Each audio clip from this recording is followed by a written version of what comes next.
start the recording though and get the screen sized properly. And I know we have a lot of new people here. I want to encourage you all to join the S.O.M.A Facebook group. It's completely free. I know maybe a lot of you don't do Facebook, and that's okay. We are getting our website revamped. I thought I would beta test it last week, but I've been really busy with work, so I haven't got it beta tested. But once I do get the beta testing done, the new website is ready for relaunch. And once it's beta tested, we will add the forum to the private member section, and then I will start uploading all of the past webinars. This is the 42nd webinar in this series. My goal was to do 50 webinars. We started in March. We had a huge blitz. I think we did almost 20 webinars in that 1 month. And it doesn't look like I'm going to get to 50, but I think I'm going to hit 45, so I got pretty close.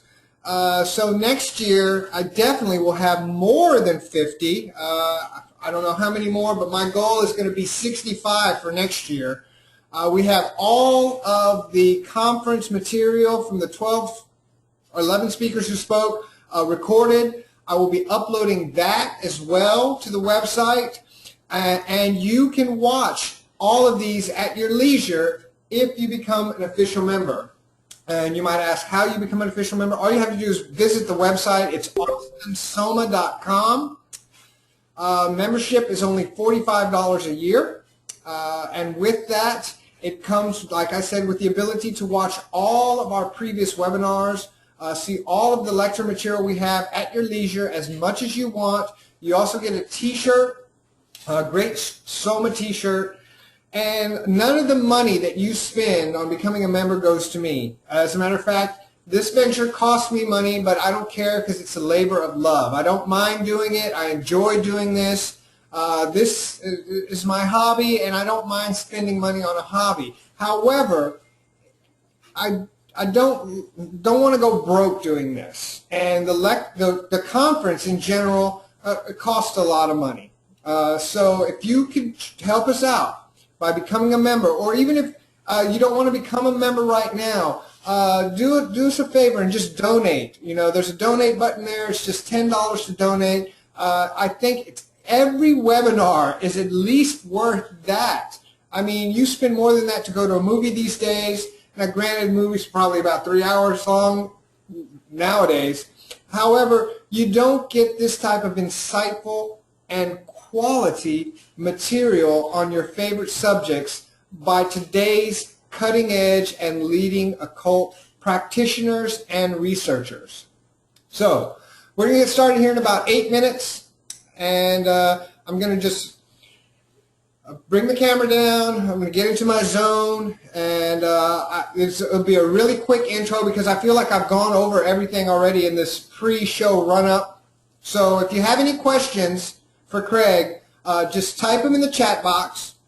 He should be able to see them. If he misses any because the chat gets going fast, I'll be sure to bring the ones he missed to his attention. And as I mentioned earlier, the chat log is recorded, so I can forward that to him. If you have any private questions, of course, you can private message him as well, and or me. And if you have any questions about S.O.M.A or the conference or even if there's people that you'd like to recommend to do a webinar for S.O.M.A, hit me up. I will do my best to get them to do a webinar, not just for me and S.O.M.A, but for you, because you're asking for it, and I aim to please. So, I'm going to get ready here for the next 7 minutes or so. We'll see you in a bit.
All right. We're about 2 minutes to 8 o'clock, so I'm just going to go ahead and get started. That way, I can give him his full time. It seems like, if you haven't showed up by 2 minutes still, well, then you're just going to miss a little bit anyway.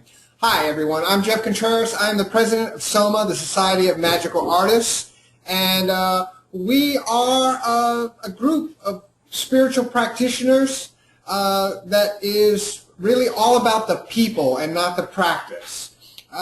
We have a wonderful Facebook group where we get together, we share our art, we share our magic, we share our experiences, whatever it may be, and we do it without, trumpeting any particular group that we belong to, where we all get along in harmony and we move forward on that path that is known as the great work. It all takes on many different shapes, many different forms, but it all leads to the same place, to the Godhead. And it doesn't matter, how you get there, as long as you keep moving forward. And that's what we aim to do. And through, our mutual brotherhood, I've met and got to know a lot of incredible people. So much so that we started bringing them together for you, so we can share our knowledge, so we can share our research, so we can share our practice, and we can bring it to a wider audience. And that's what this webinar series is all about. This is our 42nd webinar this year. I think we've been doing a great job of bringing you the people that you want to see, bringing you people that you've never even heard of that are pushing the envelope forward in order to, further the art. And we've got another great person for you tonight. Craig Williams is an incredible guy. I got to hang out with him a few weeks back, and the more I got to know about him, the more I realized this guy is amazing. And he is so knowledgeable on so many different spiritual practices that I am certain this is going to be the first in many, many webinars by Craig. He will also be featured as one of our lecturers for the 4th Annual Western Mystery Conference, which will be right here in Austin, Texas, October 16th through the 18th. The venue, well, we've got a couple of different venues. We're narrowing it down right now. We should know by the end of the year where this will be held. It will be at a motel or hotel, and we'll be able to stay there, go to the conference there. There'll be a restaurant, a bar. We won't even have to leave the place. That means we'll get to spend more time with the speakers. It's a very intimate setting. You get to know everybody there. It's going to be an incredible event, and I hope you can start making plans now to be in Austin October 16th through the 18th. That being said, I rambled on a lot before we actually got started, so I'm not going to do that so much anymore. I'm going to go ahead and bring up our speaker here. Let's see. There he is. All right. Craig, let's see. Are you there?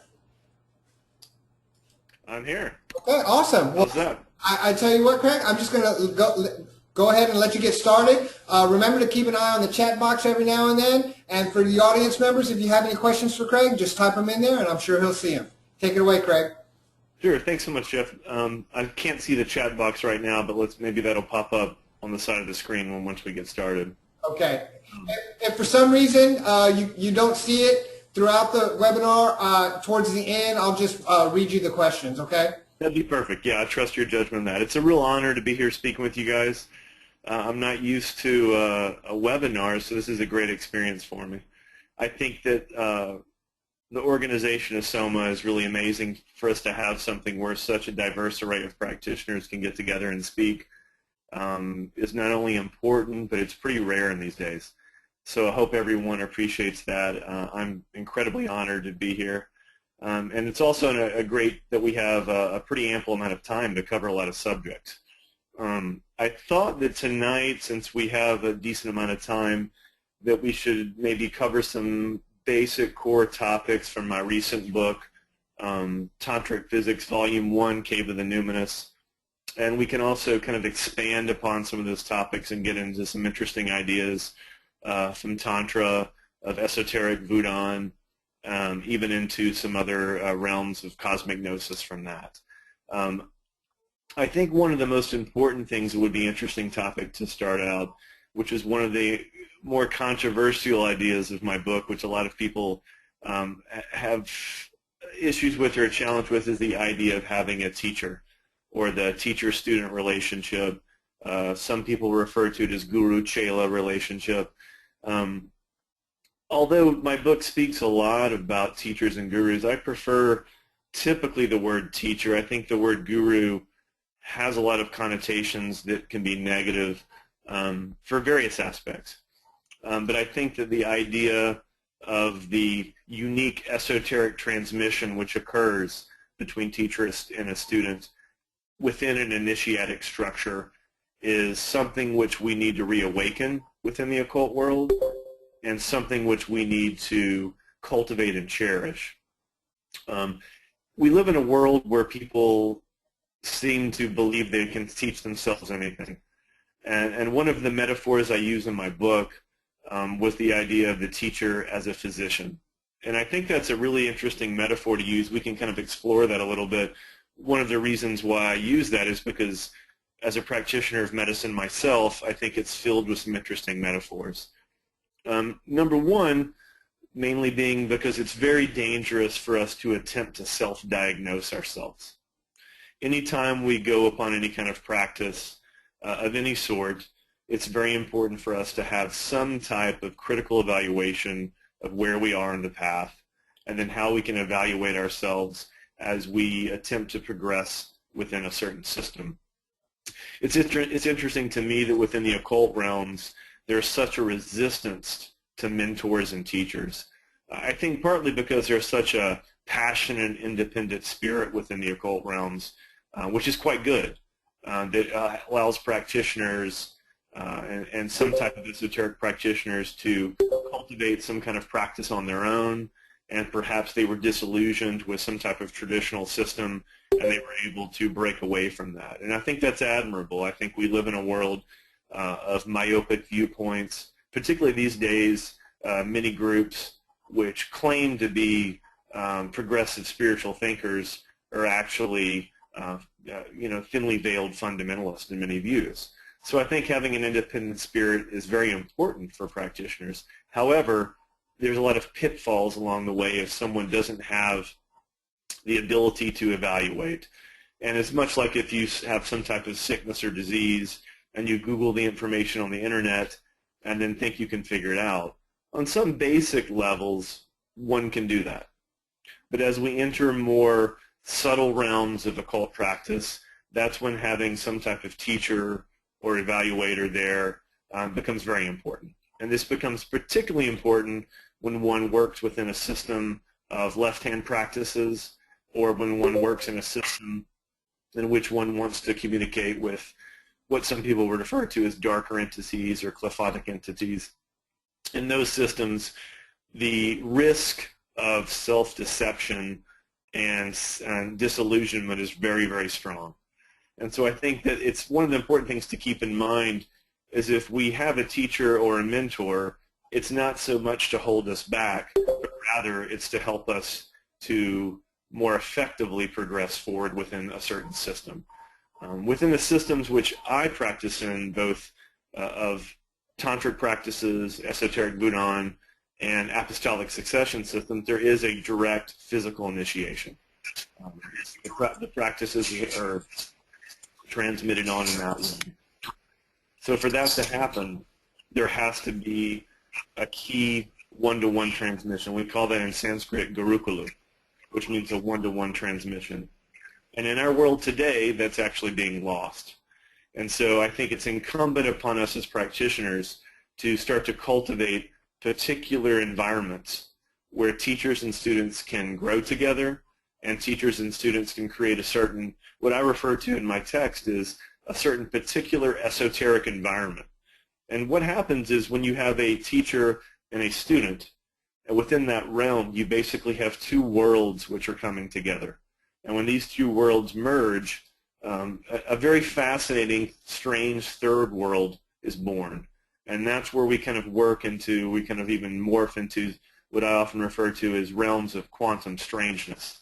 And that's often where the teacher and the student start operating in a realm which is a unique esoteric realm where things are going beyond space and time, where the teacher is able to see and understand things that the student needs before they understand what's happening. And when the student is actually able to reach a higher level of understanding, a higher level of consciousness due to that realm. Number one, this realm is also a realm where the student is protected. I think we live in a world today which is completely non-conducive to any type of esoteric development. We live in a world where it's very hard for people to make a living. We're immersed in social media 24/7, and we're disconnected from our physical environment.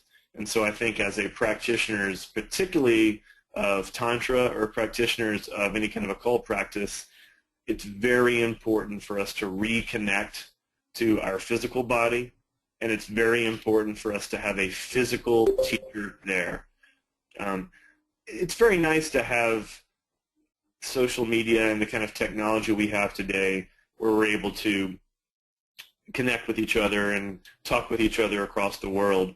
However, it becomes really important for us to have those one-to-one communications with teachers and students.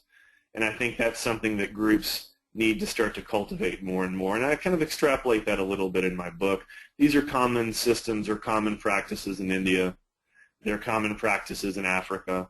They're also common practices in Sufi traditions in the Middle East. So for all the systems within which I am a practitioner of, and even as a bishop of Ecclesia Gnostica Eterna, all the transmissions occur in that way as well. So I think that's one thing to understand. Another thing to understand besides having that direct teacher-student relationship is for the occult practitioner or the practitioner of any kind of system to have an honest, critical self-examination of both their physical and mental capabilities. I think one of the things to understand is that even though with my book, which is often labeled as left-hand tantra or some type of esoteric Hinduism, and we'll actually get into that in depth tonight, these principles cross all practitioners, across all kind of boundaries, whether one calls himself a Gnostic, whether one calls themselves a mystical Christian, or any kind of occult practitioner. The teacher-student relationship is critical. And as one moves into different kind of practices, particularly ones that are more intense, we need to understand if whether our physical body can withstand that. We need to understand if our mental body can withstand that. There's a unique idea within the medical system of Ayurveda, which is the system of medicine from India, which I practice, as well as Chinese medicine. We often talk about the idea of digestion, and that we're only able to assimilate something which we can effectively digest. And so that we often refer to that in Vedic terminology as Agni, or a sacred fire. And so we have this sacred fire in our physical body, but we also have this sacred fire in our mental body, and we also have the sacred fire in our esoteric or spiritual bodies. So we need to evaluate our ability to digest information coming in. And one can see this particularly if a student is particularly resistant to any type of self-critical evaluation. If someone is very sensitive to that, that usually is a sign that their ego has a very strong hold, and they're not able to progress effectively within that. I think one of the most effective ways to examine this would be, is that physician metaphor I used earlier, would be if a physician was telling you, you have a certain kind of condition and you need to change your diet and your lifestyle for that condition to resolve, and the patient would be resistant to that. And at that point, the physician is not going to make any type of moral judgment. He or she is just relaying some kind of information that hopefully the patient will listen to so they can reach a new state of harmony. Another good analogy of this would be in systems of martial arts. There's no way one can teach oneself systems of martial arts. One can buy books, one can buy particular videos, and perhaps get a good working knowledge, but the more technical areas of practice can only be transmitted if someone's literally in the room with you evaluating your actual movements. And the teacher will have to evaluate that and understand, kind of let you know if that's progressing at a manner which seems to be balanced for you. So I think I encourage many practitioners before they undertake in-depth, intense spiritual practice to see a therapist, to get a balanced psychological evaluation, and also to see if they feel balanced in their life, both in a physical and in the psychological realm. Because I think it's very important for us to bring up the idea that the type of esoteric experiences which I'm speaking about tonight are not experiences which are limited rather to only psychological states. I'm very resistant to practitioners who try to turn everything into some type of psychological experience. Everything becomes a symbol. Both in esoteric Buddhism and in Tantra, this is not the case at all. We actually contact with direct type of intelligences which either bypass the actual part of our minds which we tend to have in a type of egoic grip, or we move beyond into deeper, more mystical subconscious realms and find really strange doorways into more esoteric realms. So I think to do that, one still has to have a balanced state of mind. We can see this particularly within the practices of yoga and the practices of Tantra, where someone has a Kundalini experience and they're not ready for it. And this is happening all the time. And I think two things happen which would be important to talk about with this. One would be that one has a type of Kundalini experience in which one is not ready for. And then also, two, one has a quasi-emotional type of state which one incorrectly perceives as a Kundalini experience. So I think in the first part, we have to understand that having an actual Kundalini experience is very rare. When you examine the ancient Tantric text, the Vedic text, even the ancient Ayurvedic text, these were not common occurrences. And if one looks at the world today, everyone seems to be having a Kundalini experience every 30 minutes. And I think that's a mistake to understand that, or to misunderstand that and think that every experience we have that is stimulating to us is a type of Kundalini. However, it is possible for one to have valid Kundalini experiences. And when this happens, if the body and mind are not ready for it, it can, number one, damage our nervous system, and it can damage the physical body. And what happens in those cases is then one is not able to correctly perceive in a clear manner. And I discuss this systematically rather, in my book, Cave of the Numinous. I kind of give a certain listing of things which could potentially go wrong with that. Also, too, if the nervous system or the physical body is not damaged, or if it is damaged in the same time, one can start to almost have these negative experiences feed into the ego, where the egoic mind takes these experiences and turns them into fodder for a type of solipsistic megalomania, where one thinks that every experience one has is amazing, and one has acquired access to these esoteric realms where no one else has access to, and they're a living God now, and they're able to see something that no one else can see. Those are quite dangerous territories to exist within, even if the person had a small glimpse of something esoteric. The rest of the experiences are going to be clouded, and there'll be a residue there which is not clear.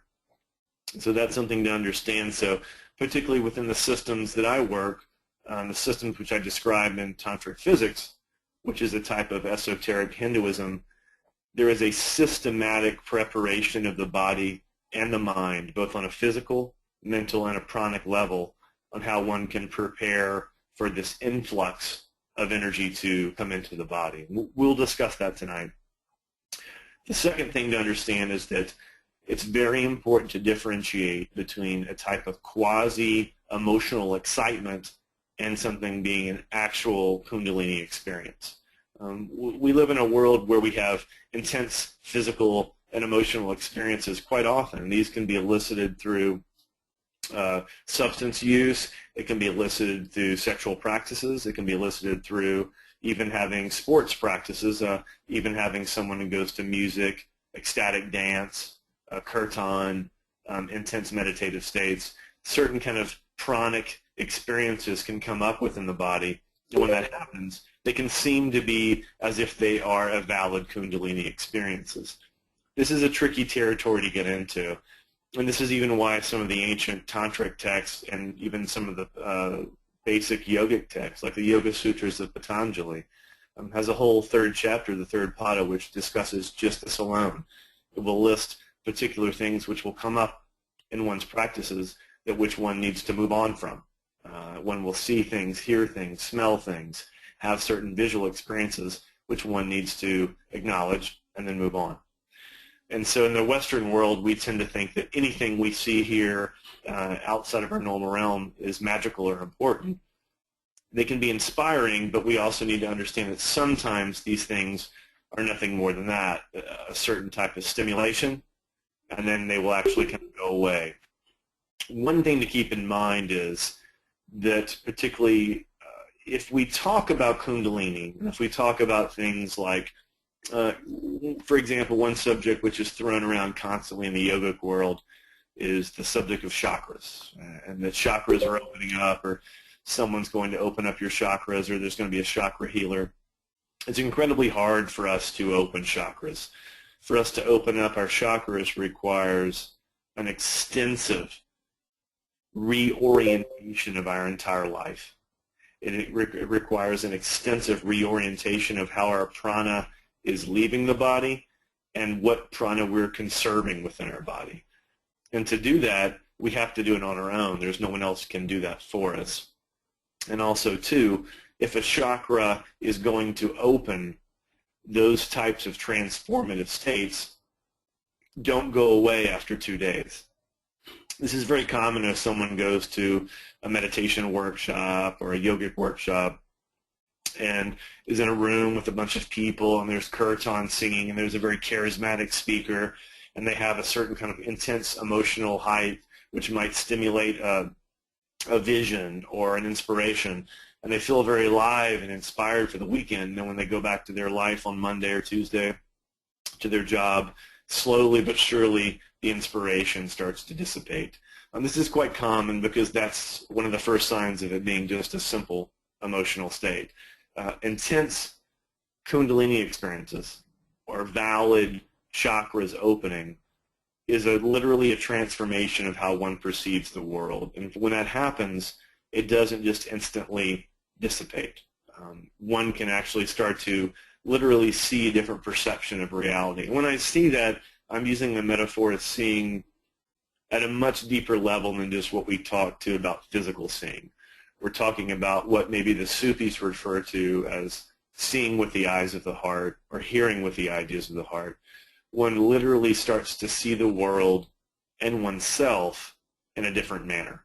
One of the words I like to use with this is something which we talk about a lot in the systems which I work and the systems which the Hierophant David Beth directs, is our system of cosmic gnosis. And there's something which I refer to as a sacramental vision, in which our senses are transformed into gateways which can perceive and digest an entire world of living beings.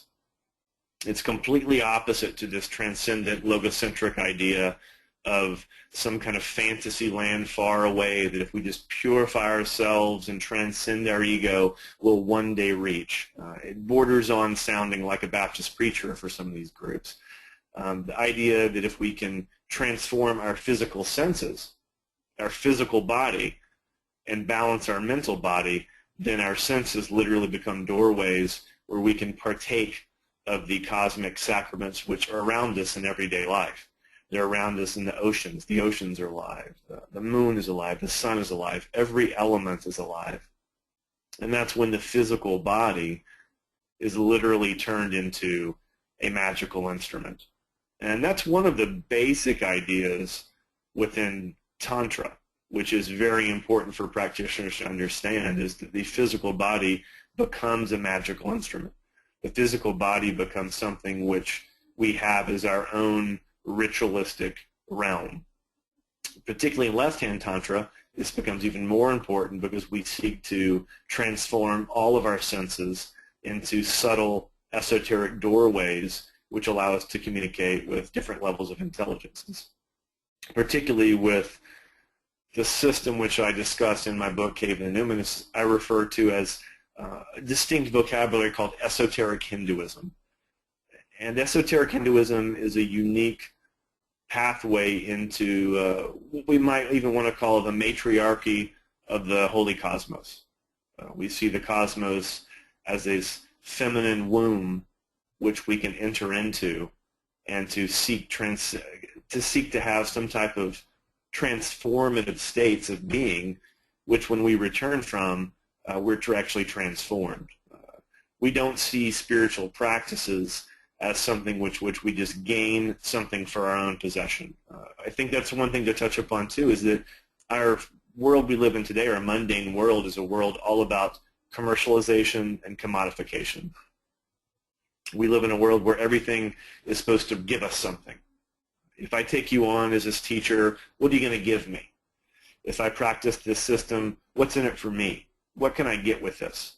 And so we see these spiritual systems as systems of commercial commodification, and it's actually the exact opposite of that. We need to look at these systems as ways which provide gateways outside of our kind of encrusted, commodified view of the world. There's an interesting question that I see coming up now, which is a good point I was just about to touch on. And someone asked, can you speak to your attitude toward adopting spiritual systems from cultures that you were not raised within? How important is the cultural context to this? And what are your thoughts about eclecticism in general in occult practice? That's actually a smart question, a very good question. I was about to bring that up. Is I think that I touched upon the idea of these quasi-emotional states that one can enter into that can be mistaken for a deep spiritual experience. This is incredibly common in the West because we see these other practices rather as exotic and coming from another land. As if we travel to India, I see this constantly of people thinking, oh, if I just go to India, everything's going to be magical, and they'll go to India just like the weekend workshop and be in a world immersed with different smells, sights, and tastes, and that weekend or that week they're in balance and they come back to America and then everything falls apart. So I think that we have to look at these other systems as distinct geographies of thought. Each different system from different cultures have absolutely cultural context, and these traditions have also a certain environment which, unless one immerses themselves within that environment, the system will not yield its secrets or the system will not yield its fruit. And so I think that in the West, particularly, if we wish to study other cultures, we need to be incredibly honest with ourselves and say, if I want to study a system from India, if I want to study a system from Southeast Asia, if I want to study a system from Africa, this is most likely going to require a complete reorientation of what my vision is. It's going to kind of demand that I literally start to see the world in another light. A great metaphor is it's like learning another language. You literally have to learn the language of that system. And so if we can do that, if we can, as Western practitioners, can respectfully look at a system and give it the ample time for us to learn and immerse ourselves with that culture, then I think we have a chance of effectively integrating a system. I think the word eclectic is very important because in the Western occult systems now, I see, I often refer to it as it's a cafeteria-style spiritual system. People are walking down a line saying, I'll take a little bit of this, I'll take a little bit of that, I'll get this book, but I don't like these pages, I'll take that, that picture looks cool, but that picture looks too nice, I want something scary, and they'll just kind of pick what they have, and at the end, they have a hodgepodge of 10% of everything. And unfortunately, those systems are incredibly limited about that, how that happens. When we do that, we're not able to get the deeper transmissions of how something can progress within our body and how something can work within us to allow certain seeds of inspiration to fruit within us. Because we have to also understand there's an interesting idea from yoga and Ayurveda of a word called tapas. And tapas is this type of a heat. It's the heat of our spiritual practices. And I like to refer to it as a type of creative incubation. So when we immerse ourselves into a system of spiritual practice, it's a type of heat. It's like we're literally entering a type of womb, which if we are patient, it can literally incubate and create a new aspect of ourselves, or to help burn away the negative residue of our cultural conditioning, egoic conditioning, social conditioning. So I think that an integration of systems is very effective and very important. However, to effectively do that, it takes a lot of time, and we have to be really honest with ourselves about how much time that takes. In my medical practice, I integrate the medicine from India, Ayurveda, traditional Chinese medicine, Western medicine, and eclectic Western herbalism. Now, to do that required 25 years of study, and so to do that, you have to understand that if you wish to effectively combine them, you're going to have to dedicate your life to doing that. So I think that's one thing to do. We can have an integration or eclectic systems, but for them to effectively communicate with each other, we need to understand that we're literally visiting a new geography, and that we have to find each sacred flame within the system, which I refer to as tapas, as a sacred flame. And when we can find that, we can actually find certain parts of each geography of thought which will reward us. And we don't want to be tourists. I refer to that constantly as tourists in spiritual practices. Someone can be a tourist because they're only going to be there to look, to take some cheeky pictures, and to find something cool and sexy, and then just jump back home and go back to say that they're doing something. And usually tourists are very annoying, and usually tourists are very disrespectful. So we have to look at, if we want to visit other systems, we might have to learn about what those systems have as certain kind of understandings. You might have to learn about what systems request of the teacher-student relationship. We can see this a lot when Sufi teachers come to the West and people start demanding answers from them. And often Sufi teachers will do things to offend people on purpose, so they will leave just so they can keep the serious students there. So I think we need to understand that we can have a certain type of eclecticism as long as we respect the traditions. And we can see that, once again, we can use that physician metaphor even today. We have a Western medical system, which is incredibly homogenized. It treats everyone the same. Everyone is the same no matter what. And then we have Eastern systems of medicine, which see every person as something very unique. And so if we have the strength of both of those systems together, then we can have a great, truly integrative system of healing. But to do that requires a lot of communication. It requires a subtle cross-pollination between cultures, between systems, and that takes some time to happen. And so I think that can happen, but we have to just be patient with that. And so I think that's something to understand.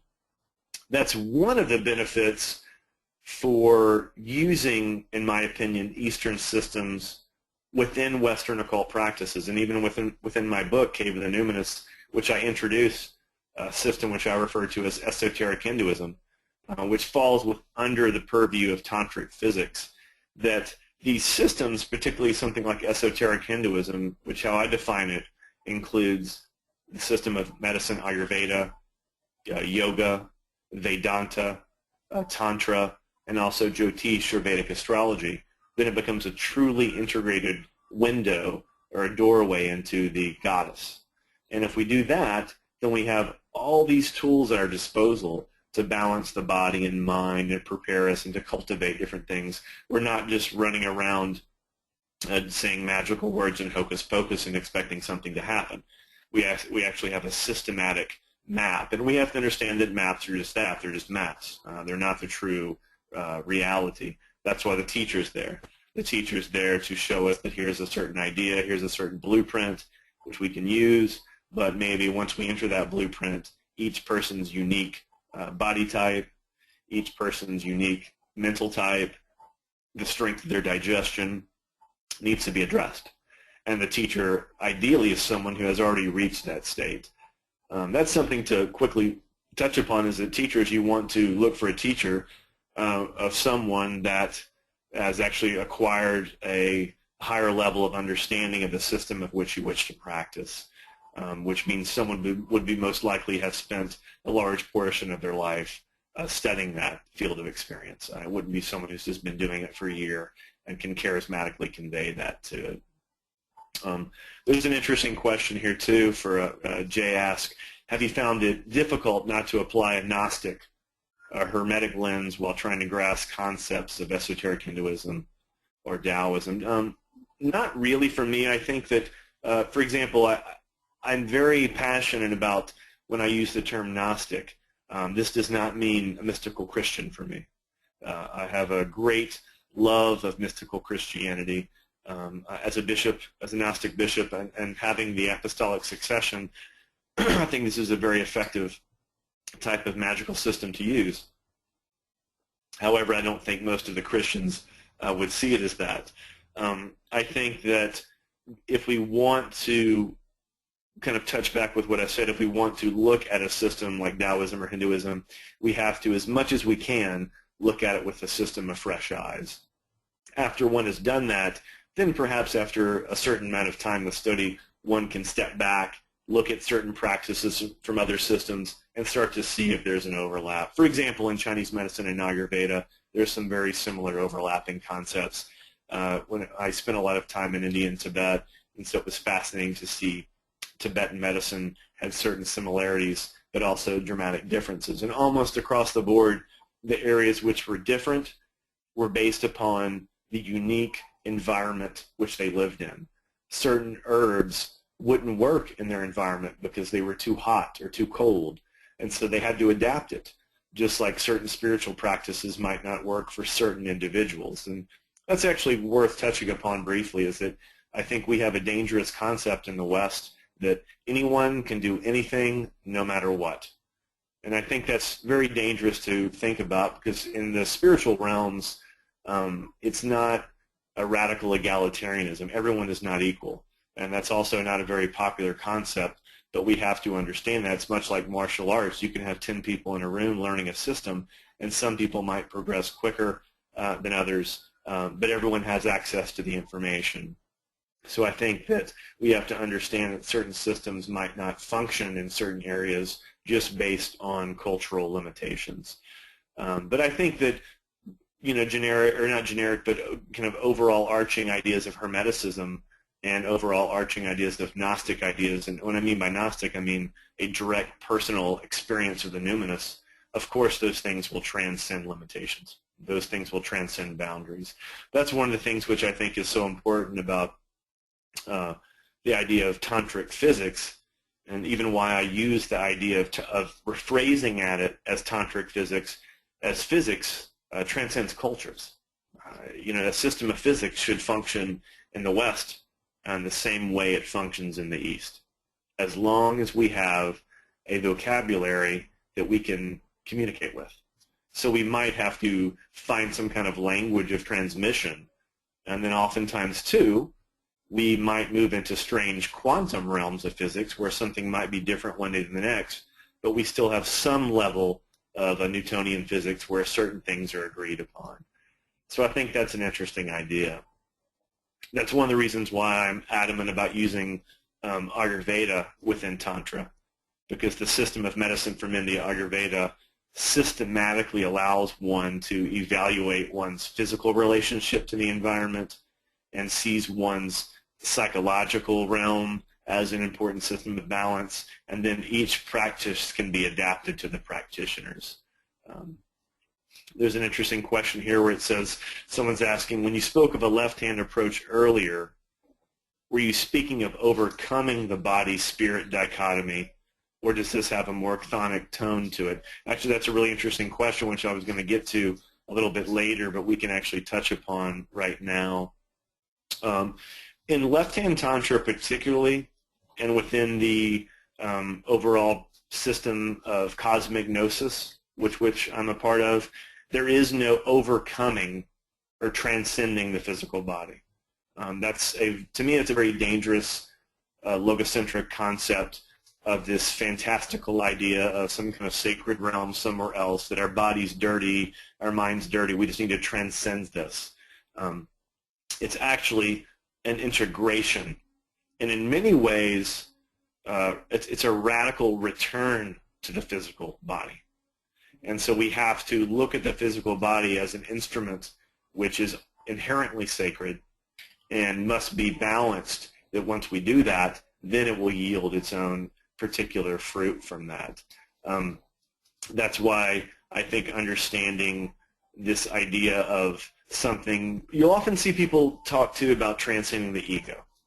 This is particularly big in Western yoga circles, where they'll just parrot out this idea that that's too much ego or too much this. But we have to understand that in Ayurveda, the health of the ego is very important.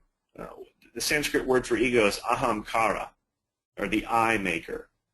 And that is a part of ourselves which literally keeps the physical, the mental, and the pranic body working together in a balanced fashion. So we don't necessarily want to transcend or destroy the ego. We just need to allow the ego to function in its right manner and at the right level. If someone's ego is damaged, they obviously can be existing in a megalomaniac state, but they can also be examining in a state where they have no self-confidence, complete weakness, and a lack of ability to even function in the realm of the world. So our ego is very important for us to function in a balanced manner. So we don't need to destroy it. We don't need to rise above it. We just need to have it function in harmony. And that can be hard for some people depending on what level they are with that.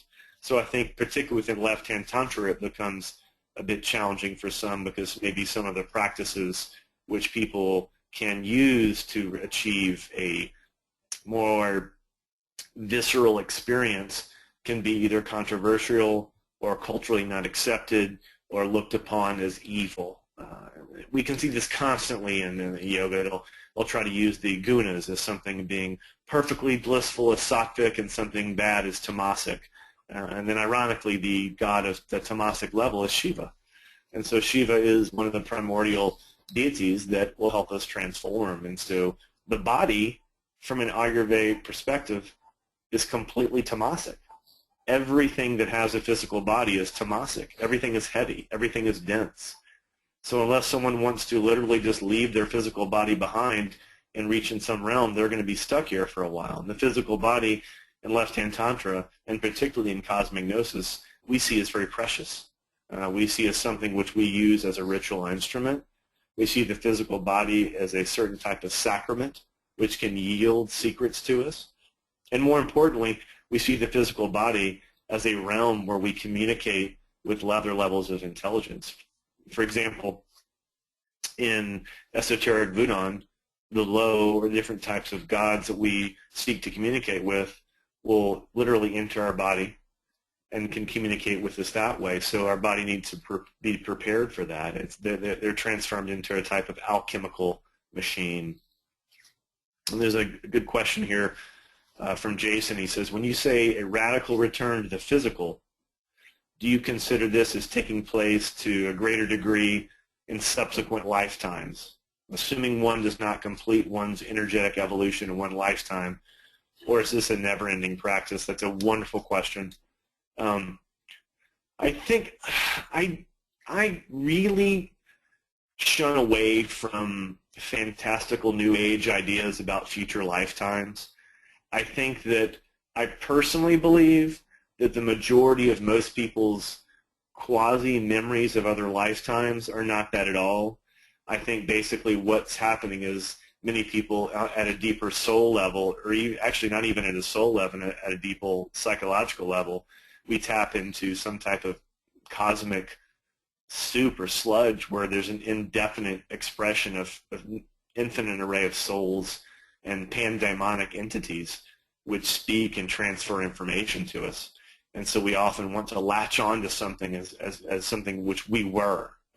Everyone was something magical in a past lifetime. No one wants to be something which wasn't cool or wasn't popular.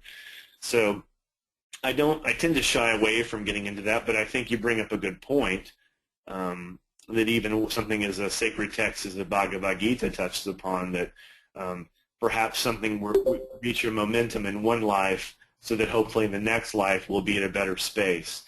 That's an interesting idea, but I think that in this world that also tends to make people put things off. So I think we need to understand that it's paramount for us to make the most of the exact moment we live in, not to look for some transcendent realm in the future. And also, too, that the radical return to the physical does take time, but that's all the more reason for us to take it seriously. I think we have to be honest with ourselves and say, if I want to accomplish something of spiritual nature, what am I willing to do to achieve this? Is it going to be something I just do on the weekends? Is it going to be something that I do for an intensive practice once a month and then forget it for the rest of the time? So I think that's Jason's question is important, because then we have to ask, what is it going to take to achieve what I want to do? And that's also why having a teacher and a systematic group to work with will provide that kind of blueprint for that to happen. It's much like saying I want to achieve a state of physical health. And so what does that mean? The Western system says physical health means your blood work is perfect. And India, an Eastern system in medicine, has a much broader system. It'll say not only is your physical body healthy, but your mental body's healthy and your spiritual body's healthy. So there's different levels, and there'll be actual signs of that. So I think that's why working within systems that have been around for a while provide us with that. And so it's interesting. Now I think that the West also tends to really have these fantastical levels of perfection they expect everyone to achieve. Everyone must assume this kind of godlike form, and everyone must become a god. So I think we need to shy away from that and understand that everyone's unique. Everyone's path can be unique and challenging. We have to determine that. And so that's something hopefully that answers your question a little bit on that. I think that's one of the reasons why I like to use the term tantric physics, is because physics does give us a certain type of set of tools, and that physics also has to morph and change with the time, because we have to understand that there's a cosmic time, there's a linear time, a mundane time, and all these things are morphing and overlapping each other as they go on. I think that the system of Tantra is a vague term, and Tantra actually is basically some way of just using the physical body to start to purify it, so that at the moment of death, that one's level of consciousness has reached a state which can move at a level in which one's own consciousness is independent. And that's a unique term I introduced in the book called Kaivalya. That's something David, Beth, and I discuss in depth and quite a bit. Is this idea of it's not some kind of liberation or nirvana where someone is just snuffed out and the drop of water merges back into the ocean of nothingness. In cosmic gnosis, and particularly in the esoteric Hinduism, the system which I function within, we're seeking to refine our consciousness to the point where at the moment of death we move on to another realm where we actually are already seeking, we don't seek any other type of balance. We're not seeking a savior. We're not seeking some kind of transcendent realm where something's going to be better. We just seek further experiences. We seek further experiences where our soul is already able to express itself, which brings up another interesting idea, which I think is very important for Western practitioners to understand, is from an Eastern system, the soul, or the self with a capital S, or what we sometimes refer to in Sanskrit as the Atman, is already in balance. Is already in balance. We don't need to heal the soul. We don't need to balance the soul. The soul is already a feral, primordial, pandemonic entity which can transcend all types of limitations. So we, in many ways, we just need to return to the soul level of vision, and we need to open the doorways or kind of purify the windows so that that kind of primordial light of the soul can actually shine through. And that's what the majority of the practices are doing. They're actually allowing us to reestablish a certain type of harmony between the ego and the soul so they can communicate and function in a balanced way where the soul can express itself. We see this expressed within Vedic astrology, where they refer to the soul as the sun and the mind as the moon. And so the moon waxes and wanes, and it doesn't have a light of its own. All the light that's coming from the moon is a reflection from the sun. However, the light from the moon has its own unique quality. So we don't seek in a type of esoteric Hinduism to destroy the moon and just only live on the sun. No, we just seek a harmony. For example, in left-hand practices of Tantra, we seek to do particular types of practices to communicate with certain types of levels of intelligence on the moon, or what we call Chandra.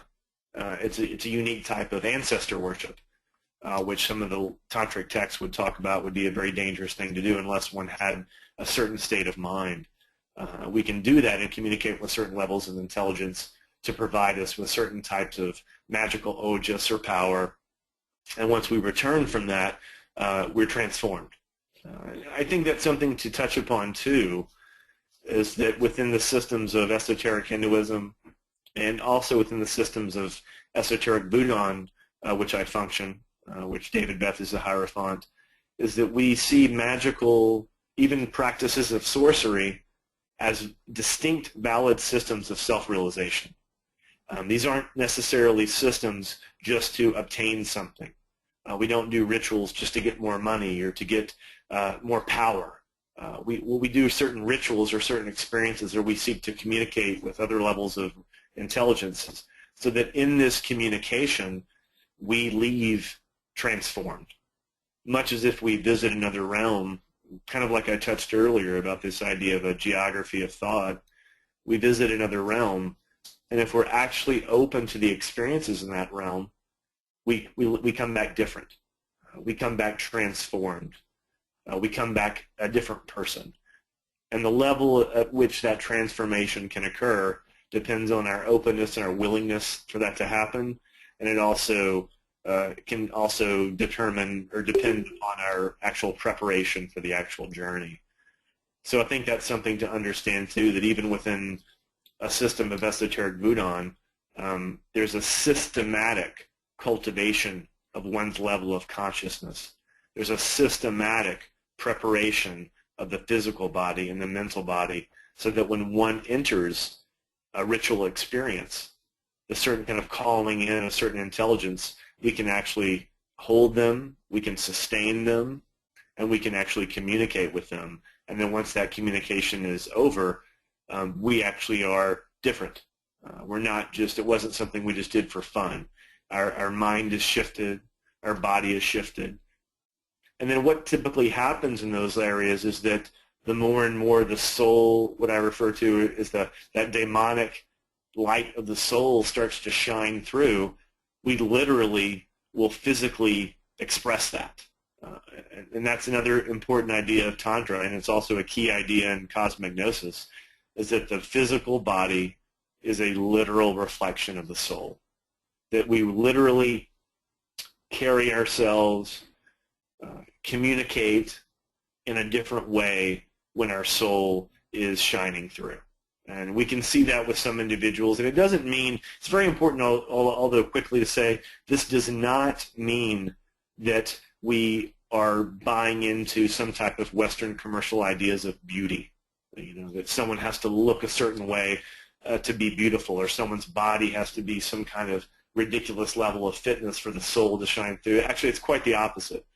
Many people who are obsessed with their physical body have zero connection to their soul, and many people with physical challenges function on a higher level of the soul. And so we need to remember that. However, on some levels, this will be reflected into how someone communicates through their voice. Particularly, this becomes important in Tantra and the use of mantra. When we use with mantra the practices of using certain vibrations to communicate with other levels of reality, particularly in left-hand Tantra, we seek to communicate with a goddess. And in the systems which I function, which we refer to as esoteric Hinduism, there's different levels of the goddesses, both light and dark, which we might want to communicate with. So we would use a mantra, a vibrational sound, to link us with that certain deity. And then by saying the mantra over time, we literally start to create a sacred realm within our physical body where the goddess can actually appear. And so it transforms us. And when that happens, your body will physically change. Even Rudolf Steiner would discuss this and talk about the chemistry of the blood will actually change when one has any spiritual experiences. And so we can see this in Ayurveda. There are more alchemical practices of using herbs at the phases of the moon and certain type of elixirs which were combined with tantric practices to shift the literal physiological chemical expression of the body. We often refer to that as a type of magical ojas, which one can taste during certain states of meditation. It can be transmitted to blood, sexual secretions, this can show up in different levels. And so these things are used to store, strengthen, purify, allow the physical and mental body to continually to refine its level of consciousness so it can consistently hold deeper and more subtle levels of understanding. When one communicates with these subtle realms, it's very important for one to have a clear, balanced ego that someone can perceive this with. That's why it's very important for the ego to be balanced. If the ego is not there, then when one communicates with a different realm of consciousness, nothing is transmitted. One might just lose oneself. It's like if someone just jumped into the ocean, the wave crushes you, you leave, and you don't even know what happened. You don't remember anything. That's also why, too, even in Tantra, the actual idea of ritual practice is so varied. We do have physical rituals where one uses systematic tools like yantra, mantra, and different types of secretions can be used for that, and these are done at specific phases of the moon. However, we also want to reach a state where we can use the physical body to enter into these different subtle realms at any moment. And we want to have that state of consciousness existing in our waking realm. We want that system of consciousness to exist within the dream realm, and we want that to exist even in the deep sleep realm, which is why, quickly, even why the practice of sleep or the ability of one to sleep well is paramount in spiritual practices.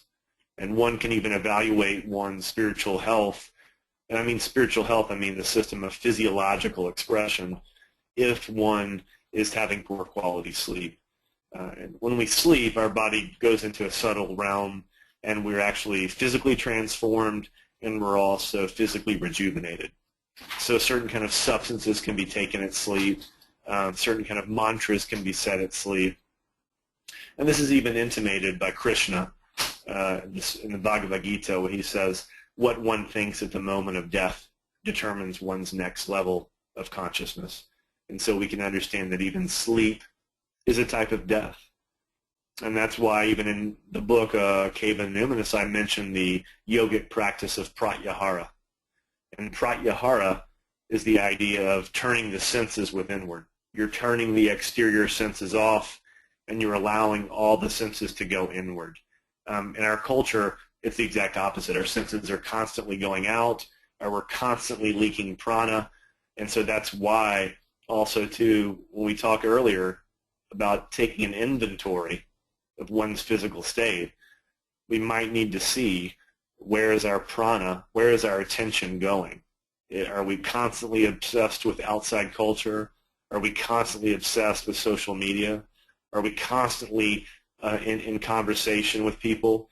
We have to have times of what I refer to as Gnostic solitude. We have to have times where we're actually closing off and allowing our senses to go inward. And that's when we can transform the senses into sacramental doorways. And that's where we have certain practices, even in esoteric Buddhism, of being able to transform the senses to a subtle level. And to do that, it takes time, it takes patience, but it also takes practices. And I think that's why the practices of yoga, the practices of Tantra, even systems of esoteric Hinduism have a lot to offer Western practitioners, regardless of their system, because they can start to use these tools to refine their physical body, refine their mental body, refine their states of meditation, concentration, and focus. These are tools which transcend any limitation. And I think this is why I remember growing up in Louisiana, and I grew up in a very quasi-mystical Catholic realm, and many of the Jesuit priests were fascinated with Zen, and they loved Zen practices, and I think that was because they saw within that practices which could help them refine their deeper states of contemplation. So in those systems, to do that, if we want to have that kind of mix, then we just need to take the time to understand them, seek a teacher, and understand that these things aren't necessarily so foreign, but they can enrich all of our practices. This is a nice question here. Someone asked, how old does one have to be in order to learn these esoteric practices? That's actually that's a really important question. I think that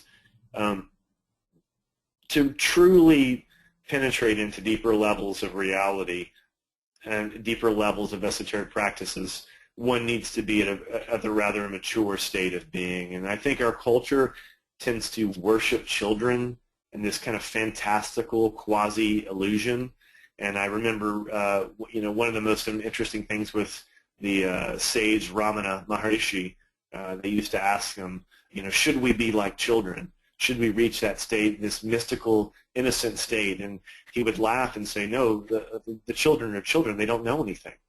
They're in that's not a state of bliss. It's a state of ignorance. He would often refer to that.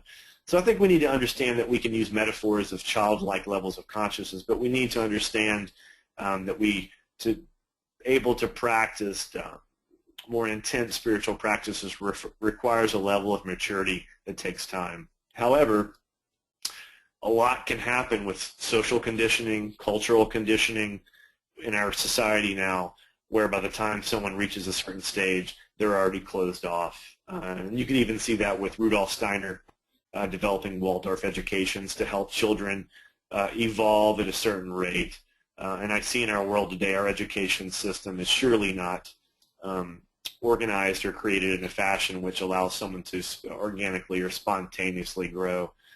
I grew up immersed in nature. I grew up immersed in a Southern culture where there was a diverse array of spiritual practices. And so I didn't grow up with social media, the internet. I grew up with books and trees and life and one-to-one communication with people. So I think that it depends on the state of one's consciousness. It depends on how someone was raised. And I think it just takes time, And then someone asked, consequently, then how does one teach the same esoteric teaching to children if one were to be a teacher like me? I don't necessarily always refer to myself as a teacher. I'm more of a practitioner.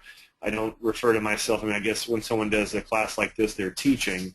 However, for that to happen, I don't necessarily think of people as my students. However, I think that each person must be looked at as a unique level. And I don't have children, so I can't give advice for people raising children, but I would say that each person needs to be allowed to express interest on their own. However, it can be very helpful for people to be exposed to things. I think it's very important for people or children to be exposed to different practices. And then, of course, someone grows up in certain kind of cultural practices, they're going to take that on.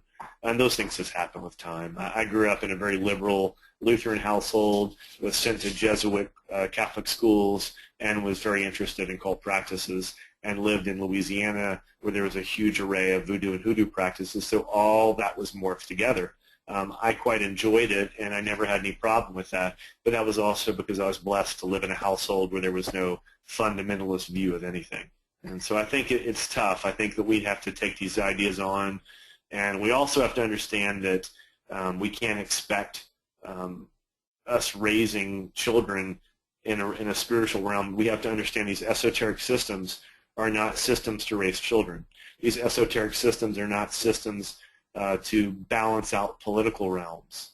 These esoteric systems are not something to necessarily be a social group. They're esoteric systems because they're esoteric. They're occult. They're mysterious. They're hidden. They're hard to transmit.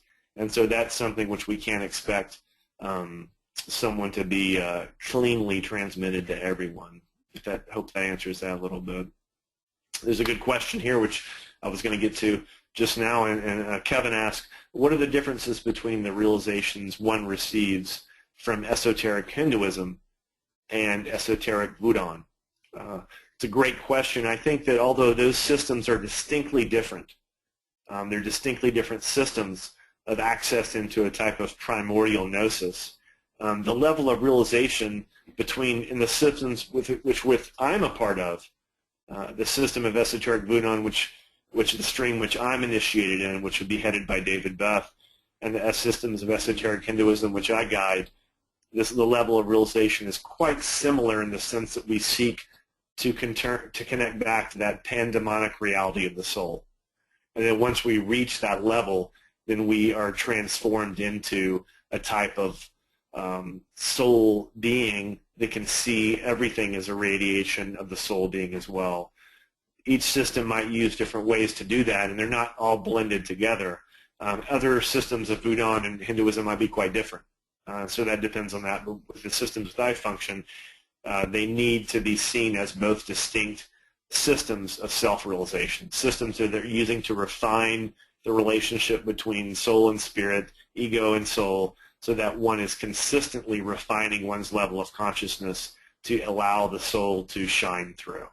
And that can happen through ritual practice, meditation practices, and also particularly through communication with other levels of intelligences. So hopefully that answers your question on that. I think it's important to understand that these systems of esoteric Buddhism and esoteric Hinduism are all very unique. There can be connections between the sense, for example, Kundalini is very helpful. It's a primordial power in the body which we access and use in both esoteric Buddhism and esoteric Hinduism. However, how that is activated between one, how it manifests different one, could come through different levels of beings, different levels of deities, and each one will have a distinct level of expression. I'm adamantly against turning every goddess into the same thing, or turning every god into the same thing. For example, you'll see this consistently with someone will say, oh, in esoteric Hinduism, you invoke Ganesh at the beginning of a ritual, and in esoteric Buddhism, you invoke Legba to open the doorway. So Legba and Ganesh must be the same thing. Absolutely not. They're actually distinctly different levels of intelligence. They're distinctly different deities. They have distinctly different personalities. And so however there might be similarities, being a gatekeeper, being someone you open or call in at the beginning of a ritual, they're not the same. They're very different, they're very unique, and we need to remember that. And if one wants to function or communicate with one of them, then one has to spend a large amount of time understanding the subtleties of how one does that. So hopefully that answers your question with that too.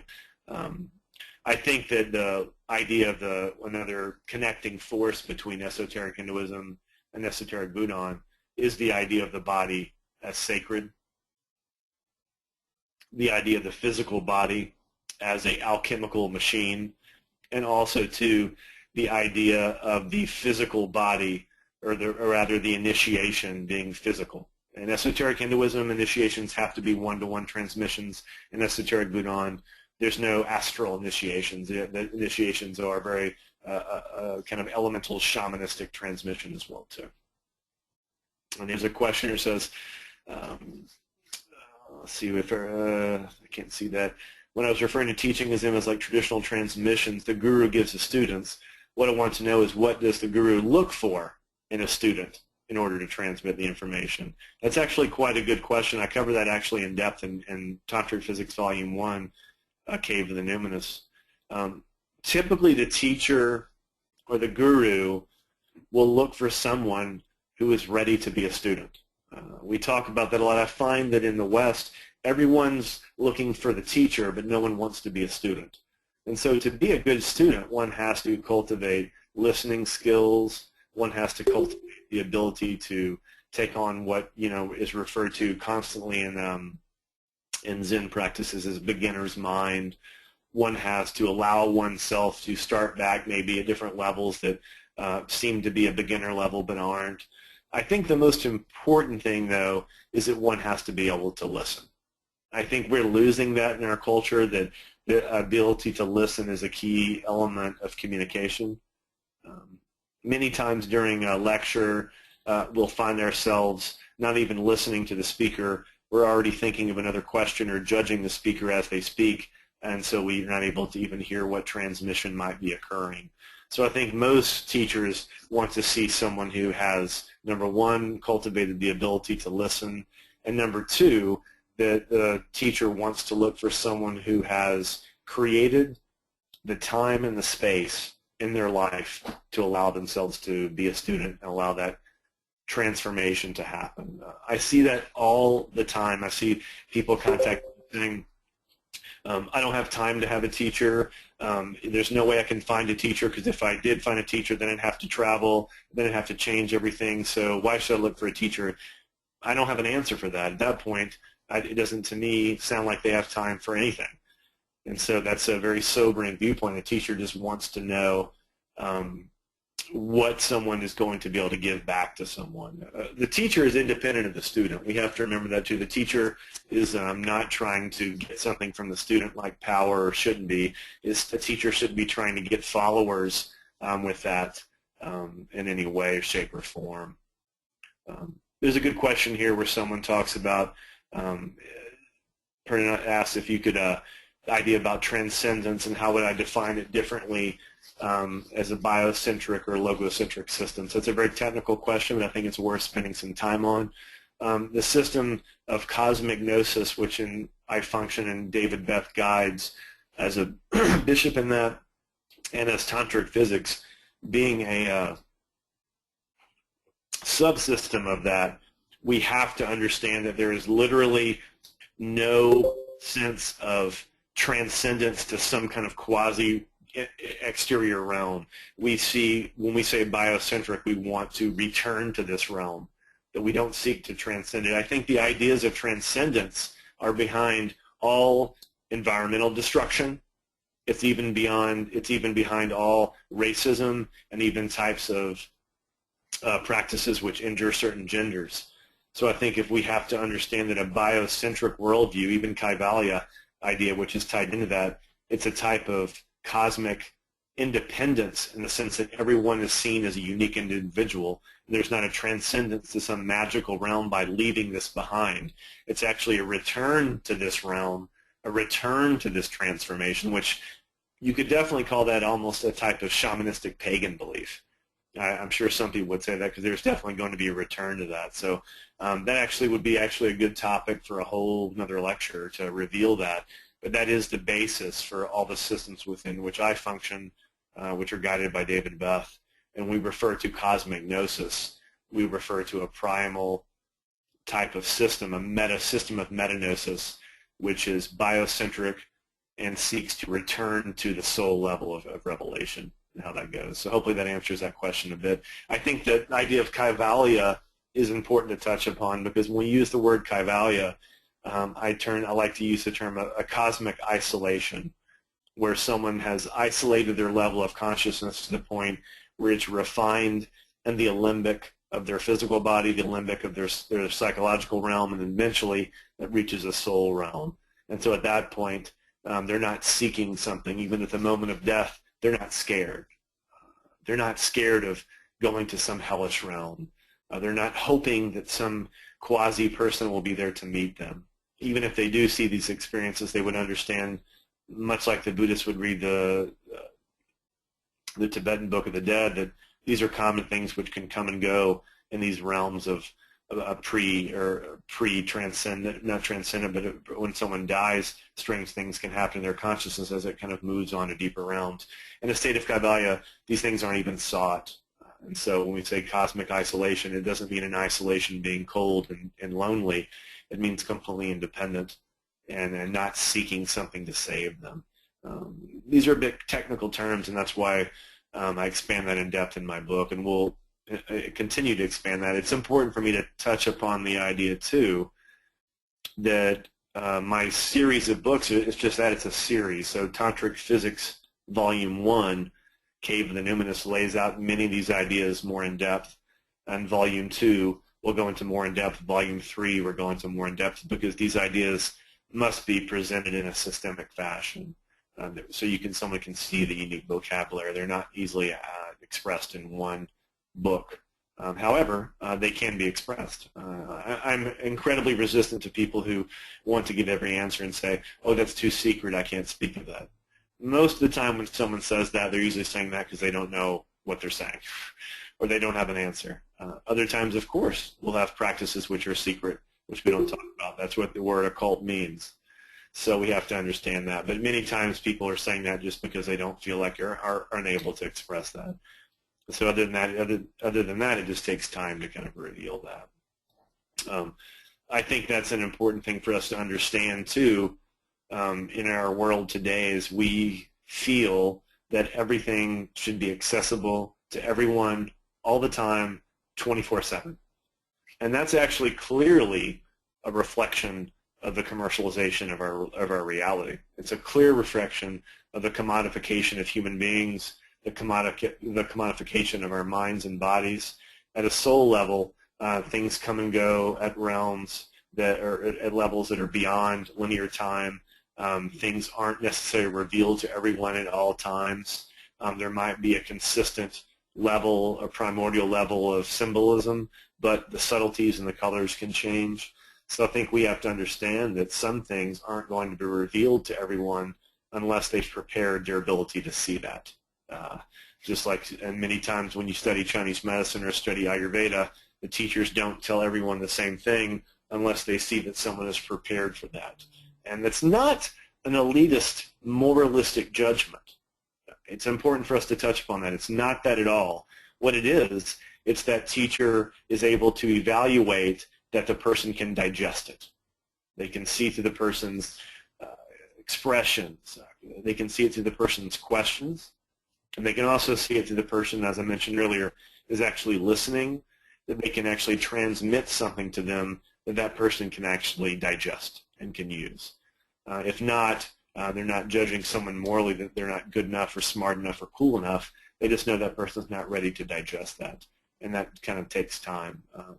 And some teachers will give, if a student demands they receive something, they'll give them something fake. Other times, if a student demands that they're not ready, the teacher will give them to them because they know they can't digest it.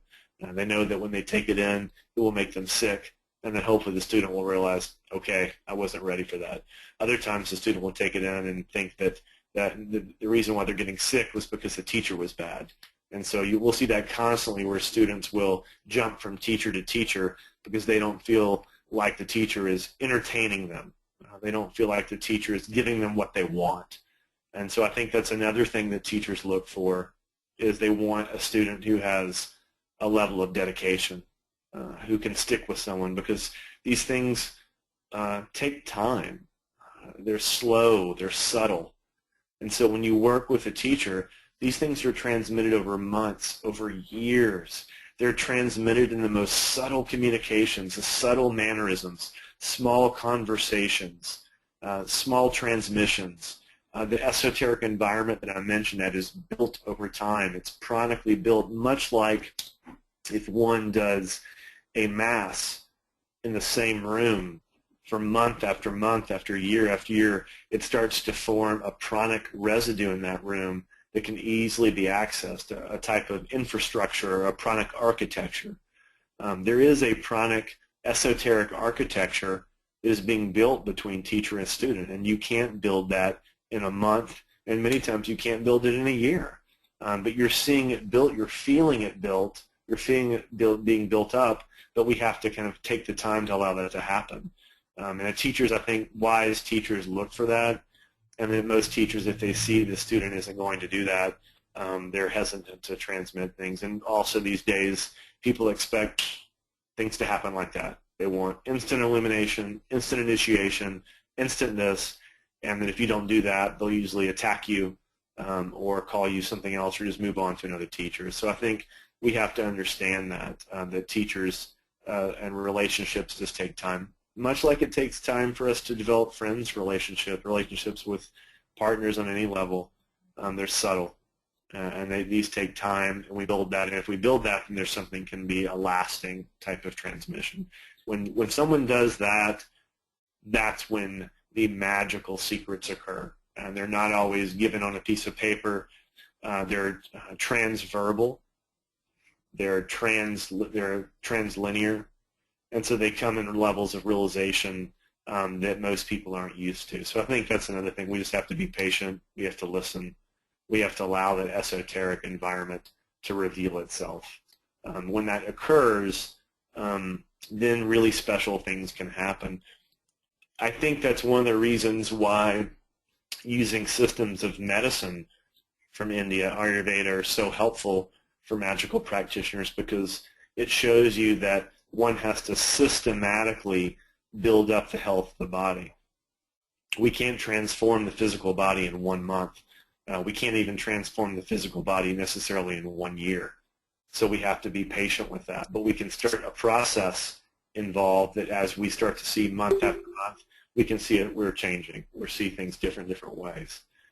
Here's an interesting question. Jay asked, how has research or chemicals affected your understanding of uninitiated Kundalini experiences, which are normally fleeting, as you described earlier? And by research, he means entheogenetics, things like that. And I'm assuming he means like hallucinogenics or even herbal type things. I have a rather controversial opinion of that. At least it seems controversial to most people. Like you mentioned, yes, like rave drugs and things. I am pretty anti-drug in my own life, in the sense that I really want to cultivate and protect my nervous system and my physical body. So we have to look at certain levels of effects that substances will have on the body. I think that obviously, number one, the less synthetic a substance is, typically there's going to be a little bit less pranic residue. Not in all cases, but in the majority of them. So I think that using an artificial substance to initiate those states, one can open a doorway, but often one opens the doorway by literally blowing the doorway off the hinges, and then there's no doorway left. And then you can't go back in any of those cases and put a new doorway in. So then something's blown open, and there's a reason why there's a doorway, so there can be a smooth opening and closing as needed, much like there's a pyloric valve in our stomach. So we have a valve in our stomach which opens in the stomach that goes into the intestines that allows food to slowly leave. If that doorway is not there, if it's not there in the top, we get heartburn. If it's not there in the bottom, we get really other kind of severe problems. So doorways are important. Doorways function on different esoteric levels as well. So I think substances can damage us for that manner. Another thing to understand, which I think is not discussed a lot today, is that we often talk about the quality of the substance, the energetic quality of the substance, and that the substances actually have a chain of energetic transmission. So you have to think any substance you're taking will have an energy of who made it, who sold it, who's benefiting from it, where it's coming from, the environment it was grown in. Was it grown with artificial light? Was it grown with real light? Was it grown with a sense of making money for someone? Was it grown in a sense to help people? So all these things influence that. And I think it's important for us to understand that most of the spiritual practices that we're doing should allow us to reach a state where internal chemicals are released, which transform our consciousness. There was a good question, Jeffrey, if you could scroll that back down for me on the question thing. I'd like to see that. I'd like to answer something with that too. So I think we have to understand that substances can benefit us, but substances can also damage us. Hey, Craig, I can only people can only scroll their own chat bar, so no worries. That's not a fine. That's okay. I can find that question for you though. That's okay. Okay.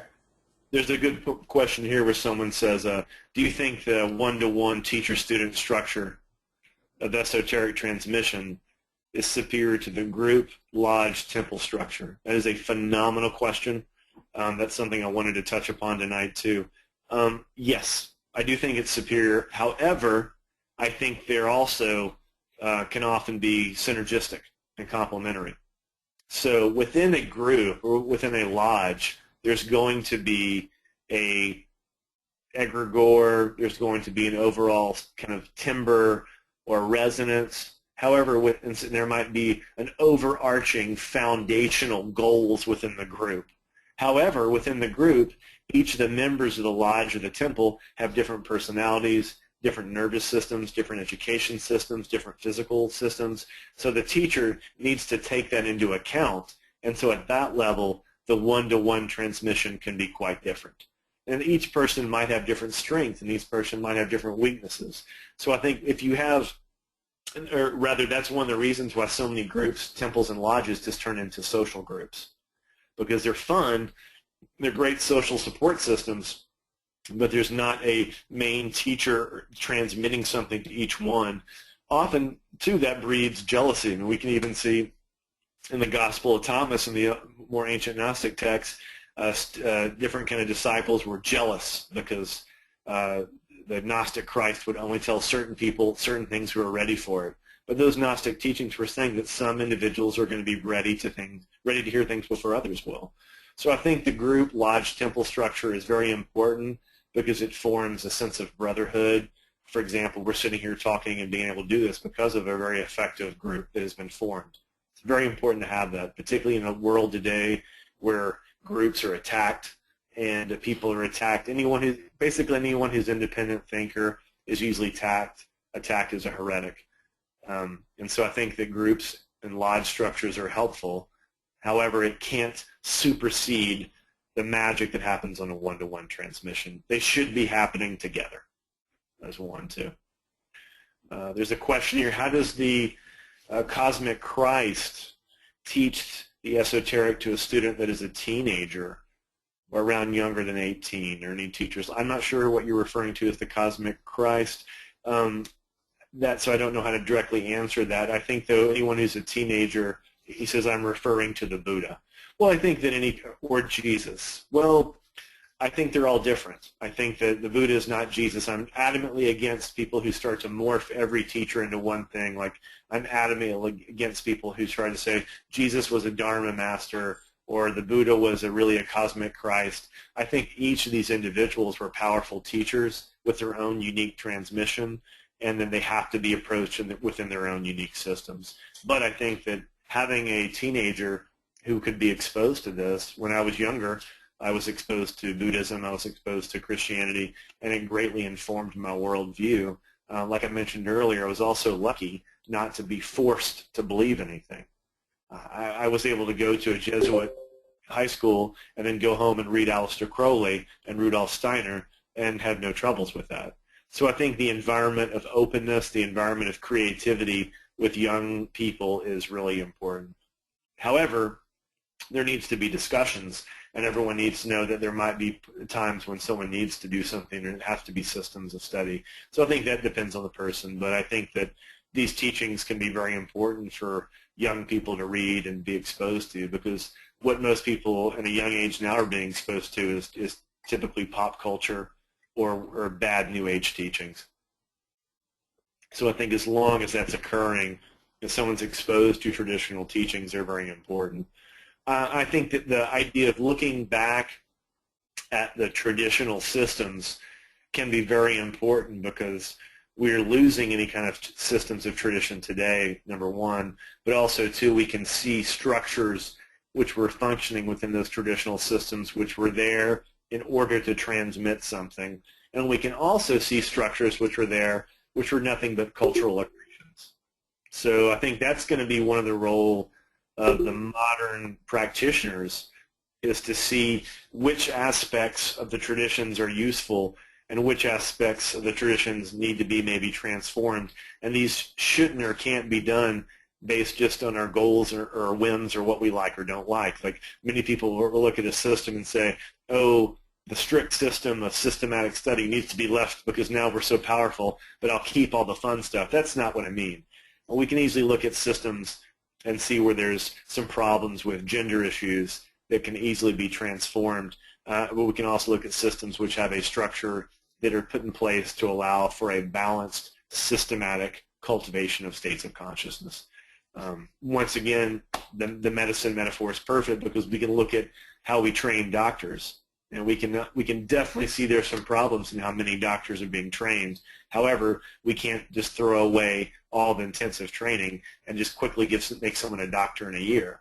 We want someone who's going to take care of our health to be heavily trained. However, we want them to be trained in an open-minded manner. We wanted them to be trained at a level where they're allowed, or they're able to actually listen to us, to look at us. I think that's another thing, too, that we're losing in today's world. I might be a little bit of a heretic saying this, because we're sitting here talking through social media, but the one-to-one communication from people is very important. We can't think that because we're friends with someone on Facebook that we're really friends. So that here's an interesting question. Josh asked, there's the idea that one should look for a, quote, fully realized master in the forms of Hinduism. Do the esoteric forms you are speaking of have the same idea? Are you even looking for an embodied human as a teacher, or connecting directly with the chosen deity? That is a really good question. I think that we want to look for a valid teacher, in the sense that someone who has systematically studied the traditions that we seek to learn. And they might have reached a station. I like to use the idea of stations in Sufi study. They might have reached a station of understanding which is higher than we have. I'm definitely against this idea of someone being a fully transcended master. That tends to kind of tie in with this quasi-mastical, transcendent realm of the golden age. If we could just get through, then it's going to be magical and there'll be no more war. Or this golden past that we could just go back to. Those are just fantasy lands, fantasy and illusions, in my opinion. So we don't need to look at a teacher to be a fully realized master. Many teachers are just human beings with the same wants and desires we need, but they've reached a different state of perception in a certain practice, which we can understand.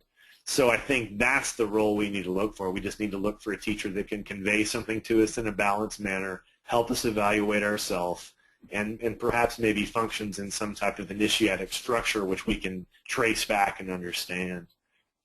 I think that allows us to connect with a chosen deity. You know, it's a good question, because that idea of chosen deity, there's a wonderful Sanskrit expression of that, which is talked about in the Yoga Sutras of Patanjali, when they talk about the Ishta Devata. The Ishta Devata is one's chosen deity. And so they would say that even through intensive self-practitioner studies, oftentimes there's a word called sadhya, which means self-study. And that means study within the sacred tradition. You're studying a system within a teacher. When that's happening, one can have a vision of one's chosen deity. So the mistranslation in many modern texts thinks it means studying by yourself. That's not the case. So if one has an esoteric structure where one has a teacher that is transmitting something to someone in an initiatic system, the chances of one having a glimpse of the chosen deity are much greater. So I think we want to have both. You know, you want to have a teacher who, at a station of understanding, which can help you transcend your mundane limitations and can help you reach a different subtle realm, and then can open a doorway so that the numinous can flood into you and flood out of you. So it's both. And so the teacher needs to create that realm, but that demands both. That's what I spoke earlier about. The teacher and the student have a certain resonance. They come together. A new esoteric, strange resonance is created. And with that new realm, the chosen deity, one's Ishtadevata, can spontaneously appear. And that's when the strange quantum strangeness happens. So I think we really want to achieve both. The true teacher will help the student find a glimpse into their soul, and they'll help someone find a glimpse into a deity of a tradition they wish to communicate with. And at that point, there's a synergistic kind of guidance back and forth. And so it's both. I think we need to understand that. I'm heavily resistant against someone turning a teacher into a god, looking at a teacher to do all the work for them, looking at a teacher as someone magical. They might be magical in the sense that they're able to open up doorways for you, but they're not the deity themselves. So that's an interesting idea. And I think that's one of the problems why people have an idea with the word guru, because there are so many people that dress up and act like they're certain gurus and then say they're doing things for their students, but in reality they just want followers. They just want some kind of charismatic kind of egregore around them. And so that's not what we want. We just want a teacher who maybe can function within a certain kind of esoteric, even religious structure, but they should also be giving us glimpses of personal experiences. Once again, that's my ultimate definition of Gnostic, would be the person is allowing you to have a direct perception of a chosen deity or another level of reality that you weren't able to achieve on your own. But once you traveled there, you would always know.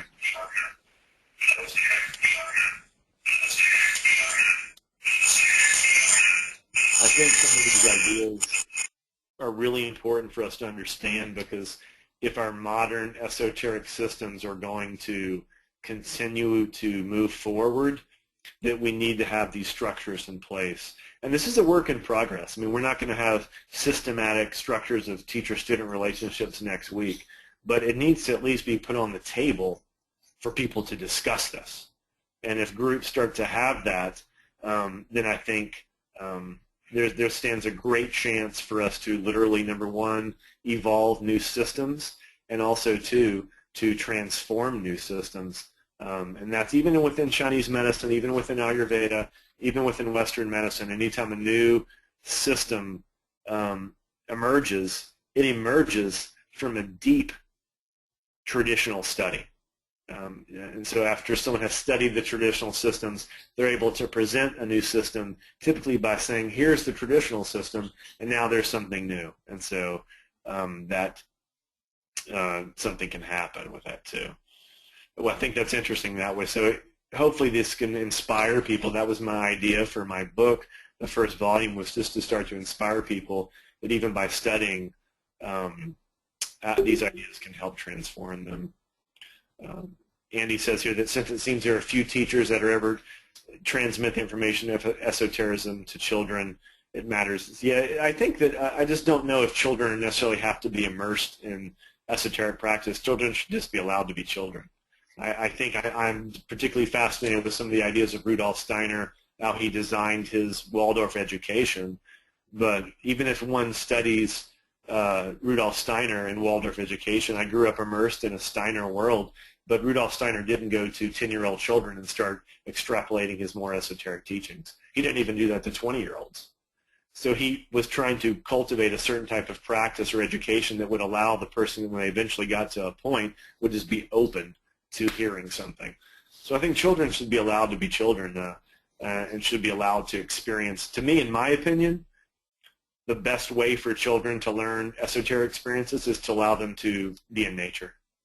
Children should be allowed to connect with nature, exposed to nature, camping in nature, growing up in nature. We have a total disconnect from that. And then also, too, students or children shouldn't be on a bunch of medications and drugs.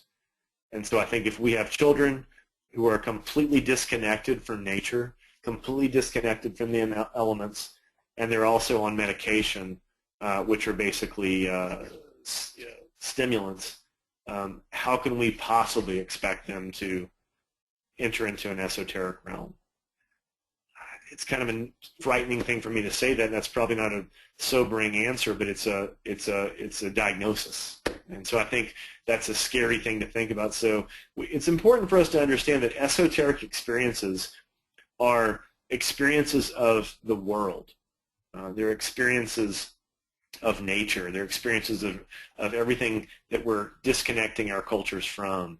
That's even how Ayurveda evolved, was from living in nature, the seasons. So I think that, in my opinion, is the best way to teach children and to get them, is to give them a healthy chance in the starting line. And then Andy asked, in what esoteric system, what esoteric philosophy did Steiner use to his education system? Well, I don't consider myself a official practitioner of anthroposophy or Steiner in the sense that I'm a Waldorf teacher or something, but Steiner had his own unique background of both scientific and esoteric study, and so he kind of outlined his Waldorf teachings in certain ways to allow the senses to organically grow. So even looking at Waldorf systems would be interesting with that as well too. And then Andy says, and this is interesting, as I'm trying to learn how Tantra teaches their students. Tantra just teaches their students based on each person's level of understanding. Tantra is an infinite world. There's so many practices in Tantra.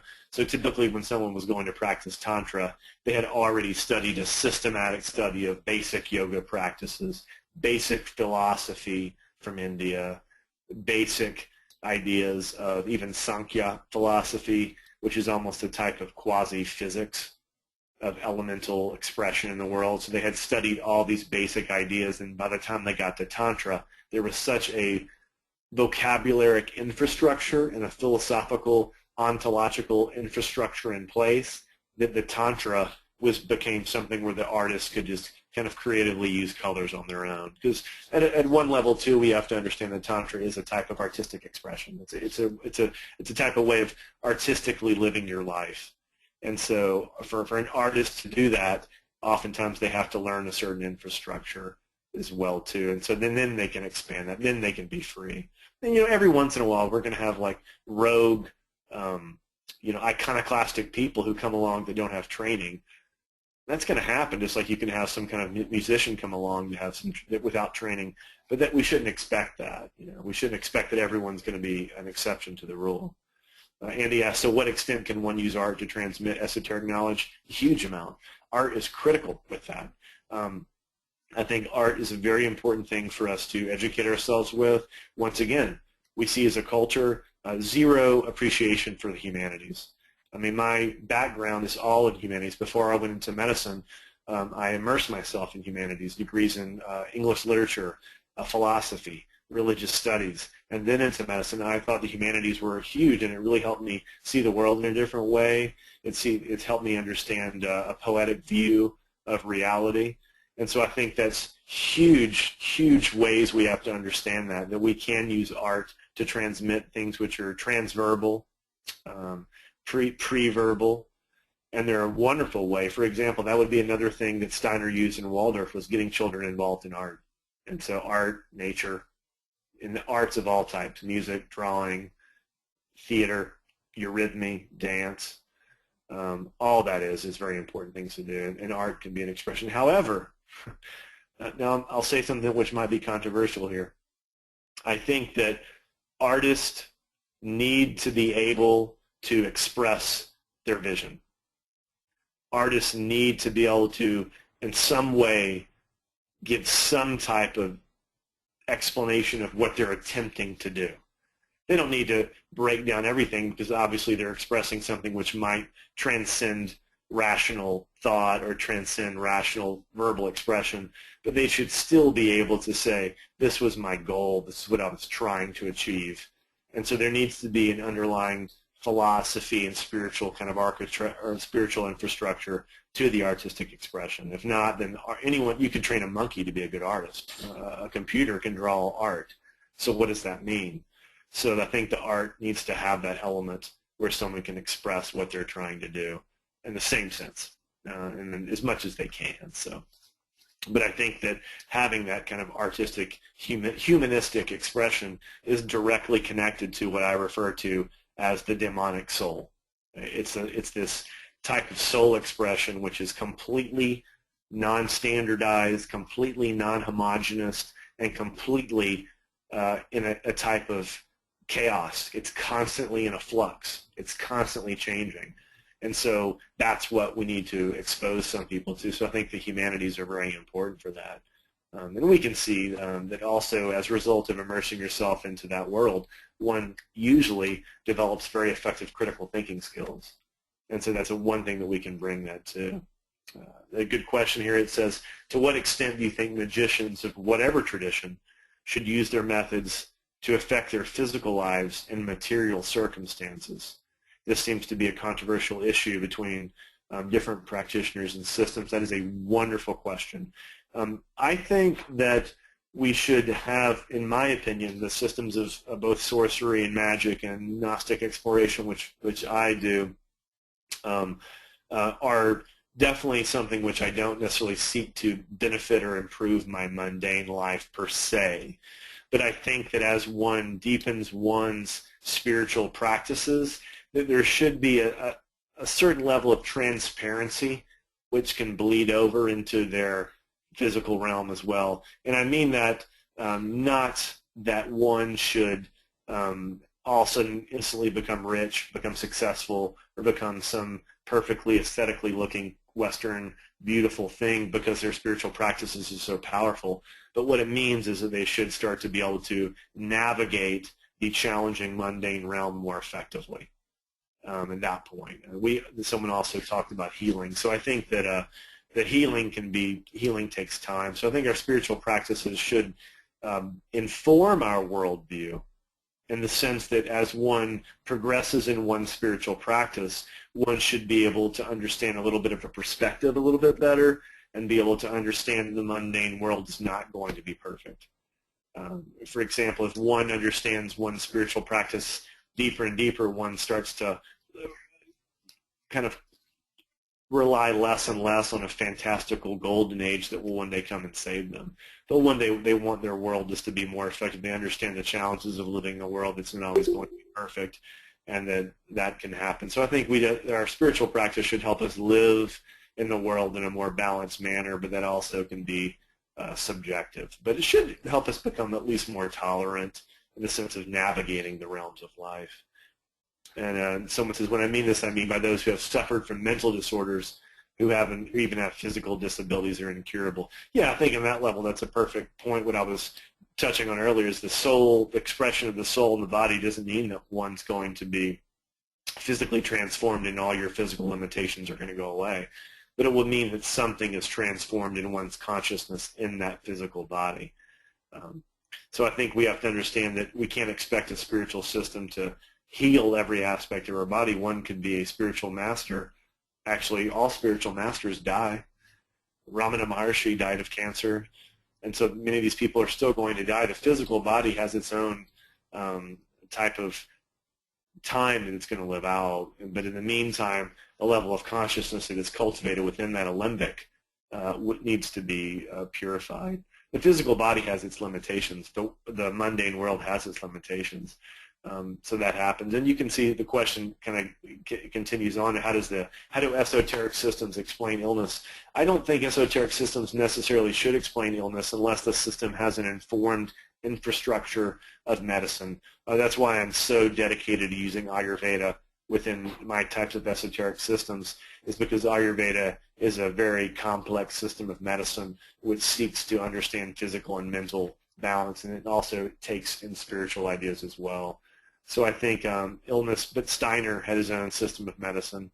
So I think some physical things can be helped with spiritual things, but it often frightens me when someone wants to heal their spiritual, or rather their physical sickness with spiritual systems, when often they just need to go to the hospital.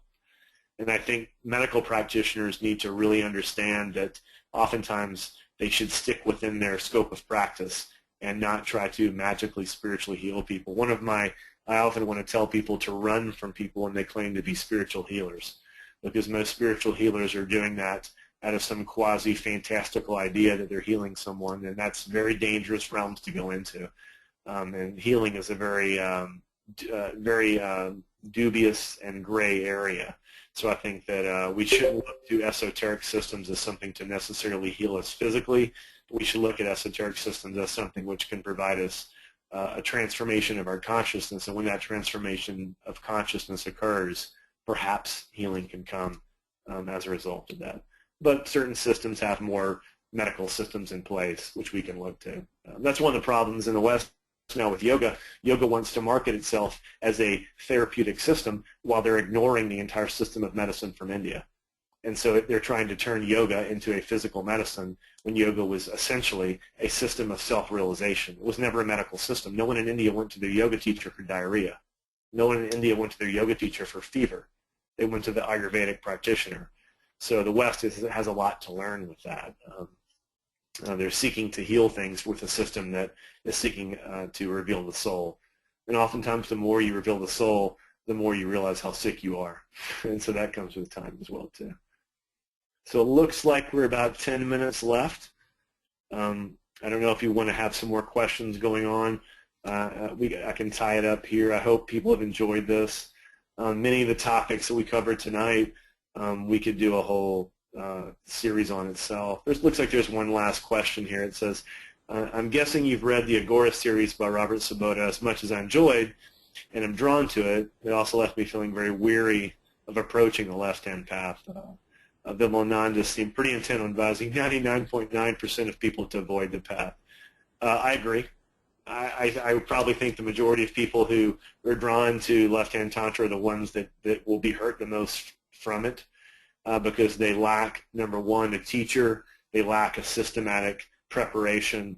However, I don't want to be too negative. I think that I'm not speaking of Robert S.O.M.A. or his series here, but more speaking of my series, the sense that I think that if someone is interested in left-hand tantra, there just needs to be a systematic preparation. There just needs to be a systematic study of it. And particularly if one is interested in tantra from a Southeast Asian / India / Tibetan practice, then one has to learn yoga, one has to learn all the limbs, one has to study the systems both in a philosophical and a spiritual and an ontological way. And if one does that, then of course one could do that. but to just jump right into a tantra with no practice is quite dangerous. Another question here. Would like to know your perspective of cultivating will, applying within the paradigms of magic or psychotherapy, and the importance of a guru in cultivating the magical will and focus within the akasha or sacred space of the ceremony. I don't want to talk about it necessarily long. I think when we move into ideas of will, then we have to say, well, what is the clear will and what is just an egoic illusion? So I think the practices, any kind of system which claims to use the will needs to have a system of both refining and discriminating what exactly the will is. And obviously there could be a psychotherapeutic refining of that and discrimination, but there also could be a esoteric refining and discrimination of that. And then I think the teacher or the actual structure of the system should have some kind of check and balance system within that. I think if that's done, then when one can take that into the sacred realm, because the sacred space of ritual is huge, and that would be a wonderful topic for a whole lecture. I'll cover that in depth in Volume 2 of my book, Tantric Physics Volume 2. The sacred realm of the ritual is where really magical things can happen. And so I think within that sacred realm, that's when magic happens. Just like we have the sacred realm of guru-student, which we've talked about, or teacher-student, then we take that sacred realm into the other. There's a sacred realm in the body, sacred realm in the ritualistic space. So as long as we understand what will is, and we have a refined vocabulary of that, it can be very effective. But I see a lot of people walk around saying their will, their power, their will, but they can't even get their most basic lives in order. So I think we need to be careful in that. So hopefully that answered that question a bit. Hey, Craig, I have one very, very important question for you that I hope that you can answer. Where can people get your book? Absolutely. Thanks for asking. The easiest way to get that would be to go to directly to Theon Publishing's website, which is theonpublishing.com. And that would be, they can order directly from that. There are some people in the States like Wiser Antiquarian Books and the wonderful J.D. Holmes book dealer. He'll have it as well. So either through directly from Theon Publishing, J.D. Holmes, or Wiser Antiquarian Books. Also, I recently saw that Edge of the Circle Books in Seattle, a wonderful occult bookstore down there, has it in stock. So if you live in that area, you could easily get it there. And if those don't get you, then just contact me, and I'll get you to one of those people who can get it for you. So hopefully that answers that. All right. Thank you, Craig. I'm going to let you go ahead and wrap up, and then I'll come on and close it down. Just make sure, plug anything you have. This has been a fascinating 2 hours. I can't wait to have another beer with you. Yeah, it's been a real honor to be here. I'm just grateful for this opportunity. Questions were wonderful. It really reflects the level of where people were at in their practice, and so that's wonderful. I think it's great. These kind of dialogues are wonderful. So it's been an honor for me. I look forward to more in-depth discussions in the future. Awesome. Thank you very much, brother. I'm going to go ahead and take you down now. We look forward to having you again soon. Okay. Take care. All right, folks. Thank you very much. This has been a great, this is the longest single speaker webinar that we had, and I was enthralled every single minute.